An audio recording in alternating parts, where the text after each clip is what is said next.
शख्सियत था। ये किस कदर अमीर और बासर शख्स था, इसका अंदाजा आप 2-3 मिसालों से लगा लीजिए। ये लंदन में था, इसे शुमाली लंदन का एक घर पसंद आ गया। इसने वहीं खड़े खड़े ये घर 1 करोड़ पाउंड्स में खरीद लिया। ये पाकिस्तानी रुपए में 1 अरब 40 करोड़ रुपए बनते हैं। इसने 2009 में मॉन्टे कार्लो में अपनी 37वीं सालगिरह मनाई। ये दुनिया की महंगी तरीन सालगिरह थी, जिसमें रूस के एल्युमिनियम टाइकॉन ओलेग टेरिपास्का, सोने की कानों के मालिक पीटर मुंक और मोनाको के शहजादे अल्बर्ट समेत दुनिया भर की मशहूर शख्सियात ने शिरकत की। ये पेंटिंग खरीदने का शौकीन था। इसके पास अरबों डॉलर के शाहपारे थे और ये तमाम शाहपारे इसके महलात में लगे थे। इसे 2006 में इजरायली अदाकारा ऑर्ली बेंसमैन अच्छी लग गई, तो इसने उसके गिर्द दौलत के अंबार लगा दिए। चुनांचे ये इसकी गर्लफ्रेंड बन गई और ये दुनिया की महंगी तरीन गर्लफ्रेंड थी। बरतानवी वज़ीर-ए-आज़म टोनी ब्लेयर इसे अपना जाती दोस्त कहता था और इस पर 10 डाउनिंग स्ट्रीट के दरवाजे हर वक्त खुले रहते थे। बरतानवी शाही खानदान ने इसे कई बार बकिंगम पैलेस और विंडसर कासल में लंच और डिनर दिए थे। ये लंदन और पेरिस में प्ले बॉय की जिंदगी गुजारता था और इसे दुनिया जहान के कानून तोड़कर बहुत खुशी होती थी। इसने एक बार पेरिस की शांज़-एलीज़े पर 120 किलोमीटर की रफ्तार से गाड़ी चलाकर पूरी यूरोपीय दुनिया को हैरान कर दिया और पेरिस की सिटी हुकूमत कोशिश के बावजूद इसका चालान न कर सकी। ये लीबिया की इन्वेस्टमेंट अथॉरिटी का सरबराह भी था और यह अथॉरिटी दुनिया के किसी भी मुल्क में किसी भी वक्त $10 बिलियन तक की सरमायाकारी कर सकती थी और यह एक बहुत बड़ा इस्तेहकाक था।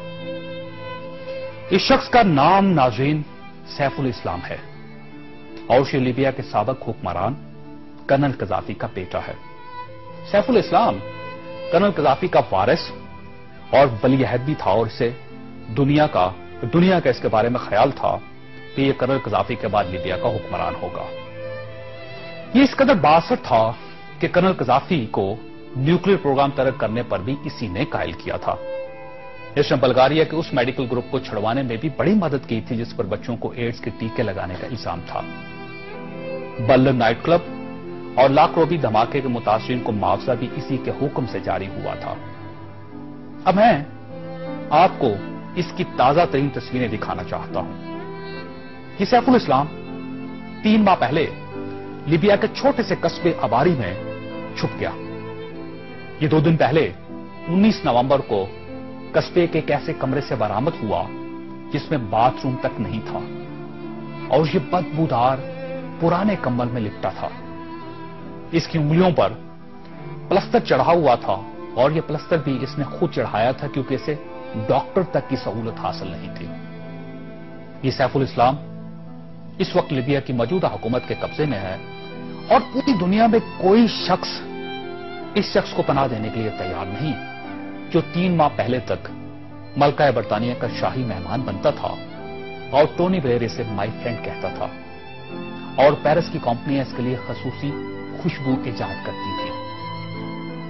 ये है सवाल और ये तस्वीर दुनिया के उन तमाम हुक्मरानों और इनके खानदानों के लिए इबरत का सबक है जो इक्तदार को सब कुछ समझ लेते हैं और जो इस ज़ौम में मुब्तला हो जाते हैं कि इनके इक्तदार का दरख्त हमेशा सब्ज रहेगा।